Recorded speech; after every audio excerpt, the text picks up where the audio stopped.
Բարև ձեզ։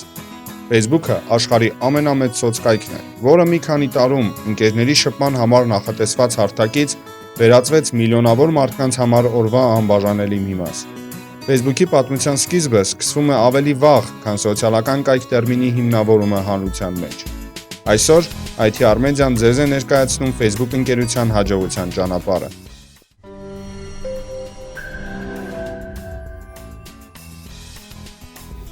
Facebook-ի հիմնադիրը Մարկ Ցուկերբերգն է։ 2003 թվականին նա սովորում էր Հարվարդի համալսարանում,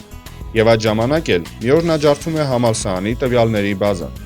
որից հետո տեղադրում է ուսանողների անձնական ինֆորմացիան եւ նկարները իր կողմից ստեղծված FaceMash կայքում։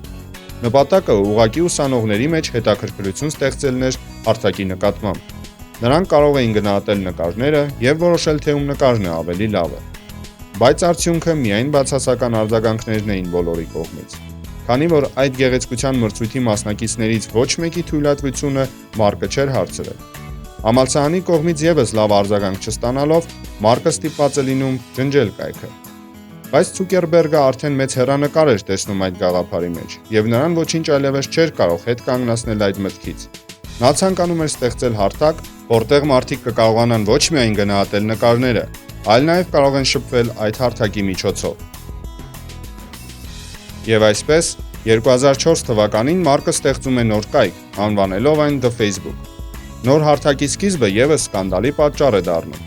Մարկի 3 համակուրսեցիները պնդում էին, որ Մարկը խլել է իրենց գաղափարը։ Դրանք երկու եղբայրներ, Կեմերոն եւ Տայլեր Վինկլվոսներն էին եւ նրանց ընկեր Դիվյան Արենդրը։ Նրանք պնդում էին, որ դեռ 2003 թվականին ոգեշնչվելով FaceMash-ով հրավիրել էին Մարկին միասին ստեղծել harvardconnection.com-ը։ Ըստ տղաների շատ բազում մտքեր եւ ծրագրեր, որոնցով նրանք կիսվել էին Մարկի հետ այդ ժամանակ, Մարկն օգտագործել է Facebook կայքը ստեղծելու համար։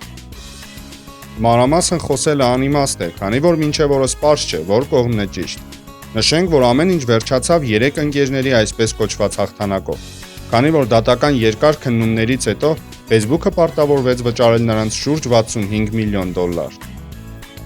Վերադառնանք Facebook-ի ստեղծմանը, եւ այսպես ստեղծումից ընդամենը մի քանի շաբաթ անց արդեն Հարվարդի համալսարանի հարյուրավոր ուսանողներ գրանցվել էին կայքում։ Նոր շփման հարթակի լուրը շատ արագ էր տարածվում, եւ շուտով ուրիշ համալսարանի ուսանողներ եւս սկսեցին մեծ տեմպերով գրանցվել կայքում։ Մարկը հրավիրեց մի քանի համակուրսեցիների միասին աշխատելու, եւ նրանք 2004 թվականին հիմնեցին իրենց առաջին գրասենյակը Պալո Ալտո քաղաքում։ Շուտով հայտնվեց նաեւ առաջին ներդրողը, PayPal ընկերության նախկին տնօրենը Պիտեր Թիլը։ Հանգիստ Իլոն հաջորդ վիդեոն քո մասին է։ 2005 թվականին $200,000 ընկերությունը փոխում է կայքի անվանումը, հեռացնելով Ղ նախածանցը, եւ կայքի անվանումը դառնում է ուղղակի Facebook։ Կայքը մեծ տեմպերով աճում էր եւ միաժամանակ աճում էր հետաքրքրությունը կայքի նկատմամբ այլ ընկերությունների կողմից։ Երբ օգտվողների քանակը գերազանցեց 50 միլիոնը, Մարկը սկսեց գայթակղիչ առաջարկներ ստանալ։ Օրինակ, Yahoo-ն Մարկին առաջարկել էր մոտ $900 միլիոն ամբողջ ընկերության համար, բայց իհարկե Ցուկերբերգը մերժում է բոլորին։ Եվս մեկ IT ոլորտի գիգանտ Microsoft-ը եւս փորձում էր իր մասն ունենալ Facebook-ից։ Բայց Բիլ Գեյթսը ոչ թե առաջարկեց որևէ գումար, այլ ուղղակի գնեց ընկերության ակցիաների 1.6%-ը $260 միլիոն։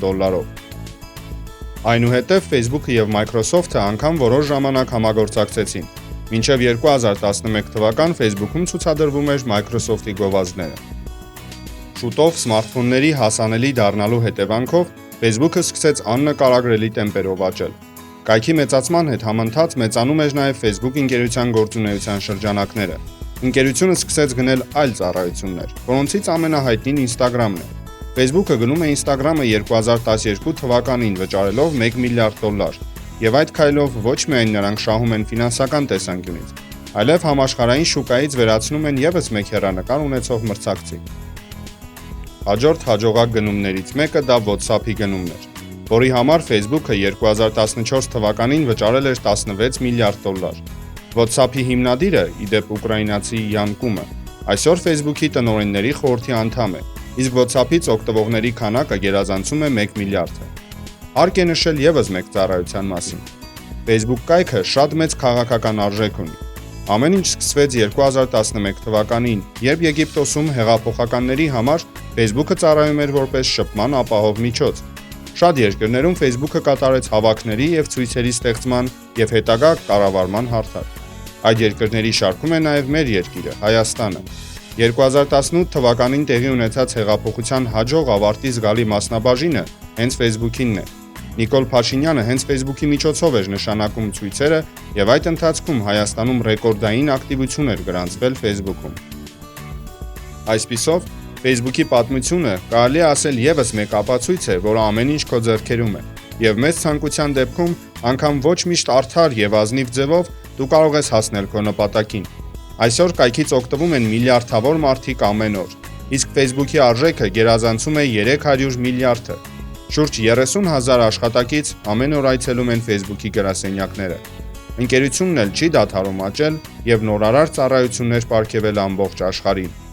Սա էր Facebook-ի հաջողության ճանապարհը։ Չմոռանանք սեղմել լայք եւ կիսվել այս հոլովակով։ Շնորհակալություն բոլորին եւ մինչ նոր հանդիպում։